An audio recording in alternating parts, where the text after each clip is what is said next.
the question was, which is a better leather, right? Okay, now, so I'm going to be basically talking about these two leathers, right? Either Togo, okay, leather, here as you can see, my Kelly 28, right? Or Clemence, right? Okay, so how do you first of all identify these leathers, right? So these are basically what I'm going to be talking about. I'm going to talk about the grains of these two leathers, Togo and Clemence. I'm going to be talking about the weight. I'm going to be talking about the shape or the stiffness, right? Okay, I'm going to be talking about the color. So if these are some things that you know, you've been wondering about between the two leathers, Togo and Clemence, right? Okay, so thanks for joining me, and we'll be talking more about that, right? Okay, so let's start off with our friend here, which is Togo, right? Okay, so they are both natural grain leathers. The Togo leather was actually introduced in 1997, and it's actually a young calf.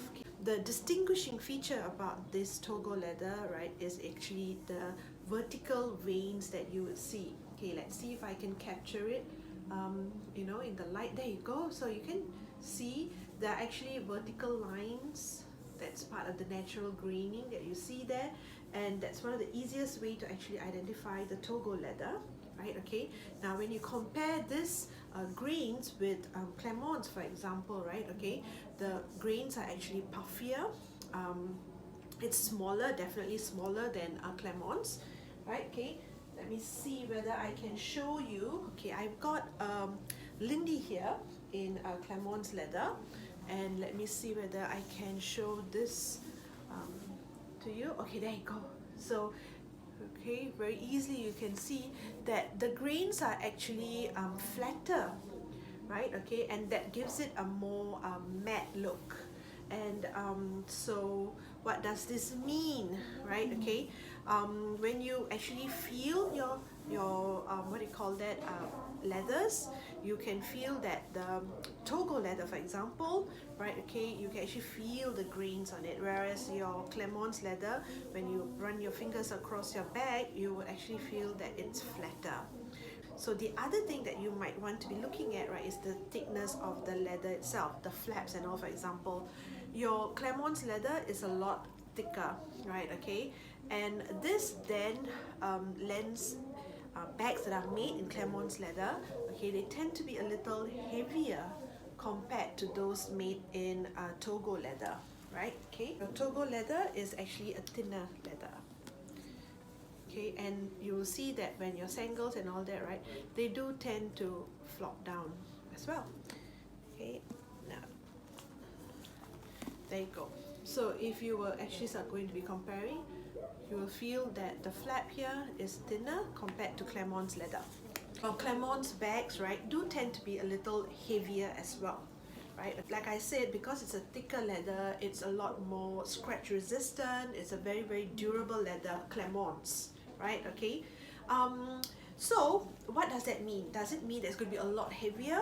You will feel the weight in bigger bags. Now if you're looking at say a 25, okay, or the mini bags, right, the weight difference, okay, because of the leather, Togo or Clemence, is not going to be that noticeable, okay. However, in a bigger bag, okay, so I have here a Birkin 35 in Clemence, raisin with gold hardware, and I have here a Kelly 35 in Togo leather, okay. So you can see the two leathers here, and so the weight difference, okay, they are two of the biggest bags that I could find to compare for you. And when I carry it, right, my Birkin 35 in Clemence leather does tend to be a little heavier. You do feel the heft, the weight in it, right? Okay, the Kelly 35 in Togo is a little lighter. eDVWY, okay, let's see how the eDVWY looks in Clemence and in Togo. There you go. So you can clearly see, okay, that in the Clemence leather here, okay, the eDVWY is definitely darker, as you can see there. So you get this rich, deep color. This is what I was talking about. Okay, now in Togo leather, it's slightly brighter, as you can see there. Okay, yeah, perfect example of how about the shape, right? Now I have a Clemence in Lindy here, right? Okay, I've never seen a Lindy in what do you call that, in Togo leather. Okay, why do they? So Hermes, right? Okay, tends to match their leathers to the models that they are actually making, the bag models that they are making, right? Okay, and your Lindy bag tends to come in Clemence quite often. Why is that? Okay, now again, the characteristic of this leather, because of the thickness, right, it tends to become, it has that slouchiness. And you know that when you carry a Lindy, right, okay, that characteristic dumpling shape is something that, you know, we ladies love about this Lindy bag. So the Clemence leather lends itself to really being carried this way, and it looks gorgeous, right? Each leather has got its pros and cons, so it all depends on what you are looking for, right? Is it color? Is it weight? Okay, is it shape? Your bags, you can actually see whether it holds the shape or not. Yeah, okay. So my Kelly 35 here is a Togo, and my Birkin 35 here is Clemence leather, right? Okay, now the structure, because of the weight, is okay. What we get is with Clemence leather, you would have this slouchiness going on here, right? Okay, at the base here, and with Togo leather, that is less apparent. Okay, it's not as pronounced, the slouchiness, although you do get you know, some bulging as well. That the reason for that is basically gravity pulls down on the edges of the side here, and therefore, you know, it tends to, you know, get rounded at the edges. A lot of Birkin enthusiasts actually love that slouchiness. It's a bag that you can actually not have to fuss too much with, and the slouchier your bag becomes, right, the more character, the more gorgeous it becomes. It just has got that, I don't care, you know, I've got a Birkin sort of look going for your Birkin 35s in Clemence leather, right? In smaller bags, depending on how you maintain it, depending on how you store it, right, okay, doesn't really matter that much again.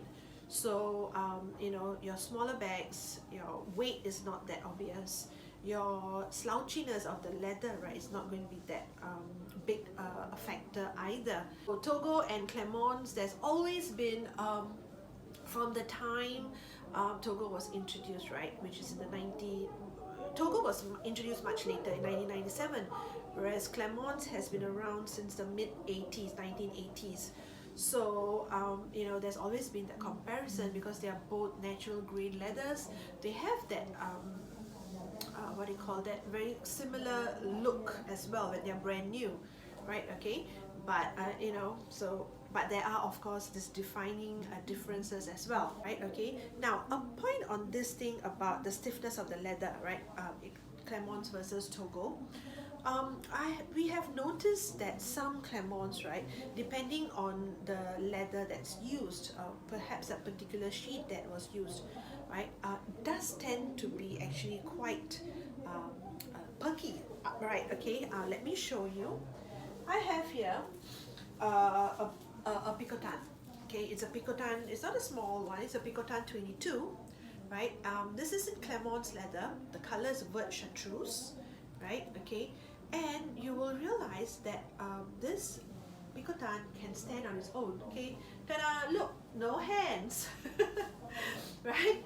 Okay, so it keeps the shape very, very well. Okay, let me just move it around. Okay, you can see there.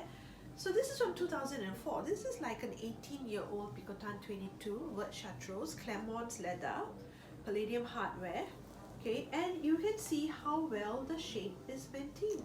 Clemence leather, ladies and gentlemen, right? Okay, so this is a beautiful example of you know, not writing off any particular leather just because of you know, hearsay and all, right? Okay, every leather, every bag has got its beauty. The only thing you have to be careful with Clemence leather is it is not react well with water, right? Okay, so if it comes into contact with water, all you have to do is clean it off as soon as possible, brush it off. The reason being that if you let your water seep into Clemence leather, it will tend to blister. Okay, it sort of cracks and peels. Okay, it will blister, and once that happens, there's really no refurbishing for that part of it. So you just have to be a bit more careful with water coming into contact with water for Clemence leather. If it's just a few drops of water, when you get into shelter, right, just clean off with a tissue or something, and it'll be as good as new Clemence leather, right? Okay, so yeah, so today's show was about Togo versus Clemence.